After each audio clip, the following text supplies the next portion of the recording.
Welcome to the specialty edition of Tiger Kidz podcast of the State of Origin Game 3. Let's get into this.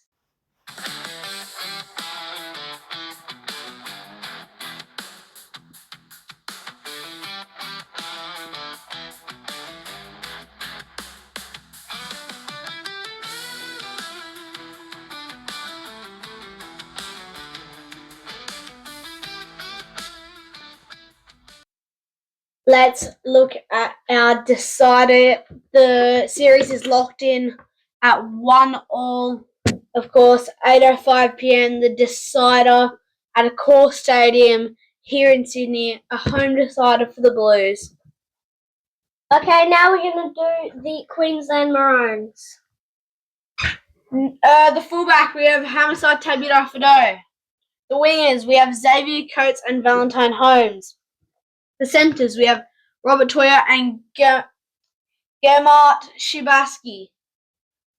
The 5'8", we have Cameron Munster. The halfback, we have Tom Dearden. And for the backs, there's a little bit of a change up for number 1 and maybe number 4. Hamiso coming into the side in number 1 out of Kalen Ponga getting ruled out of the Queensland team. Not even 18th man, just straight out of the team. Okay, breaking news, we've just heard that he's actually injured with a Lisfranc injury in his foot. No idea what that is, but back to you. And now to the forwards, we have the props, Josh Papali and Tinu Fasuamala-Army. The hooker, Harry Grant. The 2 second rows, Ruben Cotter and Kurt Capewell. And the lock, Trent Liero. I don't think there's any change-ups in the team since last time. Not sure if Trent Liero or Kurt Capewell is in there, but I'm not sure.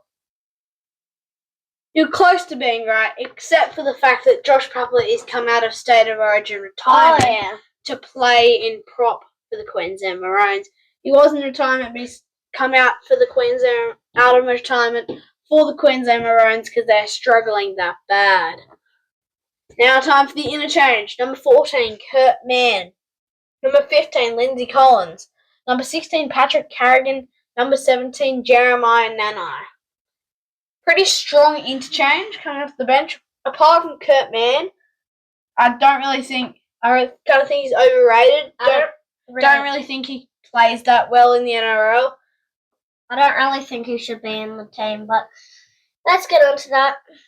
Now into the reserves, we have Reece Walsh, Jermaine Hopgood, and Josh Kerr. Okay, now time for the Blues team to pump out the mighty Blues. Sorry for you Queensland fans, but we're Blues fans. Okay, but in the number 1 jersey, we've got Dylan Edwards. Our 2 wingers, we've got Brian Toto and Zach Lomax, no change. In our centres, we've got Stephen Crichton and Latrell Mitchell. In our halves, we've got number 6, Jerome Luai, and number 7, Nathan Cleary, the strongest halves in the whole of the NRL.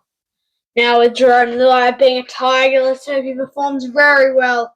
Maybe even wins the game for the Blues. That would be nice to shut up the media. So hopefully Jerome Luai performs well in the title. I agree. Yep, and now into the forwards, we've got number 8, Max King. Number 9, Reece Robson. Number 10, Payne Haas. Number 11, Liam Martin. Number 12, Angus Crichton. And our lock and our captain, Isaiah Yeo. No changes in the forwards. Once again, Laurie Daly has left his brain at home and forgotten to pick Terrell May in the side. Not even in the reserves. What is that man thinking? Just to say in the backs, there was no changes in the backs either. There isn't any in the interchange either, but I'll still read it out. And now in the number 14, we've got Connor Watson. 15, Spencer Leniu. 16, Hudson Young. And 17, Stefano Utu-Ikamanu. Let's hope, as Spencer always does, comes off the back fence. Hopefully makes a change in the middle of the game when we're hopefully in front by a decent amount.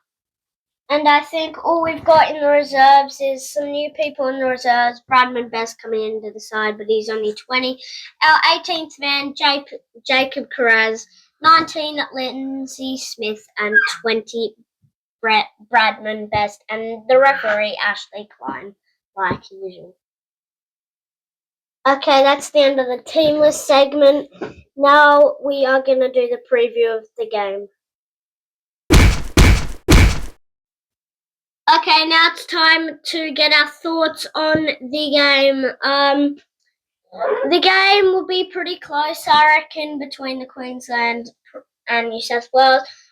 Pretty good sides, but I reckon that the Blues will win in the backs, especially in the centres with a good centre. We have some good centres, Stephen Crichton and Latrell, and the Maroons only have Robert Toyera and Gemma Shibasaki.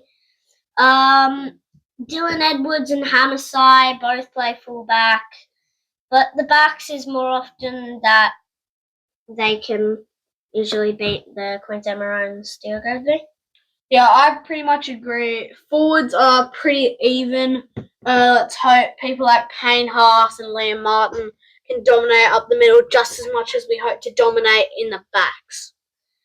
The part that I reckon Queensland can beat us in, maybe the forwards. It's pretty even squeezings in the forwards. Well, especially with Josh Papali'i coming out of State of Origin retirement between those two, and yeah.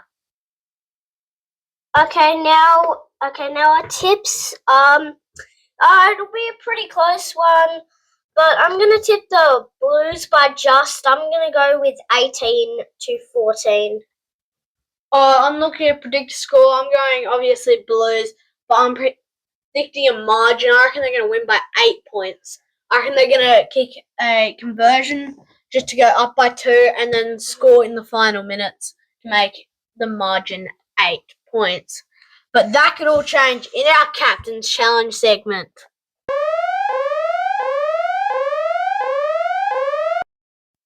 Now it's our Captain's Challenge segment. Probably going to be unsuccessful. I don't even know how to talk. But we're challenging that the ref, Ashley Klein, blows equal penalties to each side.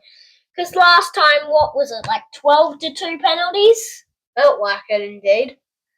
A lot of penalties. And that's our Captain's Challenge for this week.